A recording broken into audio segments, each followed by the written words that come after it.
Magluluto tayo ngayon ng Bicol Express. Ayan ang mga ingredients.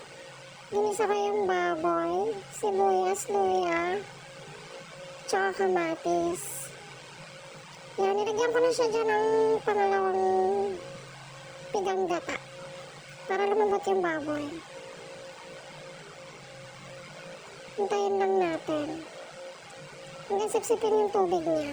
Ayan, lagay ko rin yung gulay. Tapos nilagay ko na rin dyan yung pinakagata niya. Ayan, halu-haluin lang. Diba?